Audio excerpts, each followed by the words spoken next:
What's going on, everybody? Johnny Bannon here at Trepa Technologies, and in this video we're going to be going over password policies. So in this CCNA exam objectives, this is I think in section 5.4, and this is just a small little section going over the different types of password policies that we want to implement in our enterprise and that our security team will implement in our organizations and enterprise. So again, it's important that we as network engineers have a full breadth and understanding of the security policies within our organization, because the year is 2023. It's not the early 2000s anymore where we just configure OSPF and move on, right? We got to know a little bit more about the organization to still add value as a network engineer. So we're going to go over password policies and some of the basic password policies that would happen or that would be employed in your enterprise. So I'm going to just zoom out my face here because it's not important for learning about password policies. Okay, so password policy essentials. So a password management or a password policy is something that the management of your organization from a top-down level and your security team, whether that be the director of the SOC, the CISO, or the CTO, will implement. So it's going to be part of your overall organizational policy or organizational security policy. And this is going to be what we call an administrative control and an operational or managerial control. Password policies may differ depending on the enterprise. And what we're talking about here is depending on your enterprise, some password policies may make sense and others may not make sense. For example, coming from a government background, we try to implement PKI with tokens, actual hardware tokens. Now, this obviously provides great security. Let me actually change up my pen color here. So using hardware tokens with our public key infrastructure for all of our user accounts and our IAM, our Identity Access Management, is good security. However, as admins, sometimes the software we deploy was very difficult to integrate into that token. As in, sometimes we had to have an exception to that token policy. So because of that, our password policies were very strict. Something between 24 to 36 characters. And it had some crazy requirements on there, like you couldn't use the same word more than 2 times, something crazy like that. It was really hard to pick our passwords.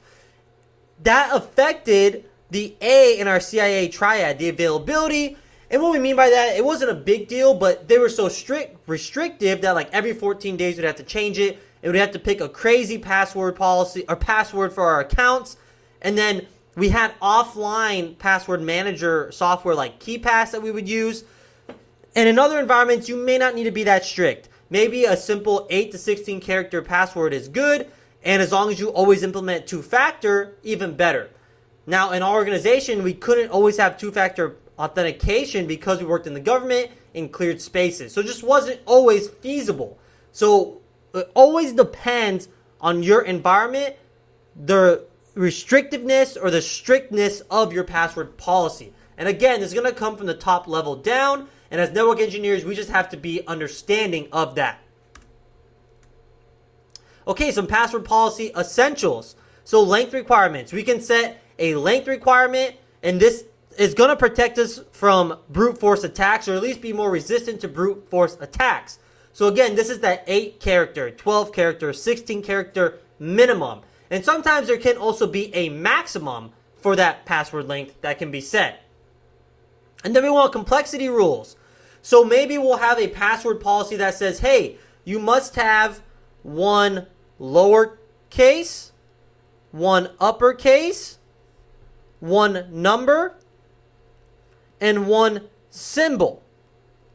There could also be a case where we don't have that and we make our passwords a phrase, right? We could say, hey, we want your passwords to be a phrase instead of you just picking random characters. Because sometimes what people can do is just do something called keyboard sliding, I think is what it's called, where you just go 1 down and then shift 1 down. And that meets this requirement, but it's very easy to guess. But that is complexity rules, having the special characters, uppercase, lowercase. Some more password policy essentials. So password expiration. So to enhance security, you want to make sure you enforce regular password expiration dates that force a user to change the password maybe every 30, 60, or 90 days. And then within that password expiration policy, you have different options here. So as you can see, this is for an Active Directory enterprise, because this is a Windows policy that we're changing here. So we can say expire passwords in 90 days. You can send a user an email. You can set reminders when the user logs in. It's like at the bottom of your Windows screen saying, hey, change your password now, going to expire. So there's a lot of different things we can do. And with that, we also want to have good password reuse policies. Meaning, we don't just want to have them change their password and then have them pick what they picked last month, right? Maybe we put something in there that says, hey, you can't reuse the last 9 passwords you've already used. And then, of course, what I believe the best thing to do if you want to have good IAM, Identity Access Management, and protection is to always implement multi-factor authentication. I see this a lot of times with our customers that come to us with a little consulting. They say, hey, how can I protect my social media accounts? How can I just do basic things? Always, always, always multi-factor. So that's going to be something you know, like a username, password, phrase, or PIN. And then something you have would be like a push notification, a code getting sent via SMS, a authenticator app. It could be something like a YubiKey, something physical that you have. Like for us, we use something called common access cards in the government. That's something you have. And you can use this in conjunction with something you know. So you could have like a hardware token that requires a PIN. You could also use a username and password to log in, and then as a second factor, also use a code from Authenticator app or an SMS or a push notification. Anytime I log into my Google account, I always have to verify on my phone. So I have to log in username and password, and then on my phone, I'm actually putting in there that, yes, that is me logging in to my Google account. So that's 2 factors. True multi-factor would be all 3, but sometimes it is hard to do. But sometimes it's not that hard. Like on your apps, what you can do on your apps on your phone is you can have an app that uses Face ID and a username and password. So that does all 3. Something you have, something you are with your Face ID, and something you know. So that's true multi-factor authentication.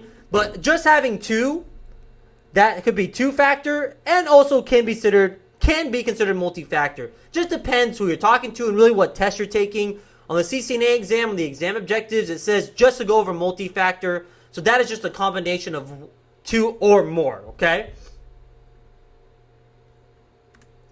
All right, then account lockouts. So obviously we want to have accounts be locked out after maybe 3 or 5 time failures, and that's protecting us against brute force attacks. Brute force attacks are when, let's say there's a 4-digit PIN, and we just start at 000 and keep going up. That's a brute force attack. So if we don't have account lockouts on, let's say, a 4-digit PIN we're using to sign in somewhere, it just lets you try as many times as you want. Well, if someone has an application that can just do these brute force attacks, eventually you're going to get in. So most common, like in an Active Directory enterprise or an enterprise that employs Active Directory, usually it's 3 tries. That's always like the standard. You even see that with your iPhones. They'll lock you out for like a minute, then 5 minutes, then 10 minutes, then an hour if you keep retrying the PIN. And then, of course, password history, which we kind of already talked about, also called password like reuse. And that's where essentially we can't reuse any of our previously used passwords for a specific period of time. Password recovery and reset. So we want to make sure that we do allow our users and the ability to reset their passwords. In conjunction with that, you want to make sure you're doing some sort of 2-factor. So if you hit forgot password, maybe you have to put in a code from your SMS or a push notification or access to an email, right? Then we have password alternatives. So sometimes you could just do a 0 password implementation where you don't let users use a username and password. It's like a cat card like we do in the military, so it's always 2-factor. Or maybe just always facial recognition, okay? So that's just using alternative authentication methods instead of doing a username and password. All right, so that's going to be it for this video. Just nice and quick, going over password policy, something we just need to touch on for our CCNA exam and as network engineers. I want to thank you for viewing. And if you and your unit or organization are ever interested in in-person training, Trepa Technologies would love to come out and train you. We currently have contracts or business with military units, and we love doing our in-person training. If you're in the military or the Army and you do not, and your unit does not do in-person training, we are also an Army Ignited vendor, meaning you can use your $4,000 you get in tuition assistance towards credentialing assistance. That's right. If you want to get PMP or CCNA or Sec Plus or any of these other certifications, you can use the Army Ignited system. So if you're interested in any of those options, please look at our description below to reach out. I want to thank you for viewing this video, and like and subscribe.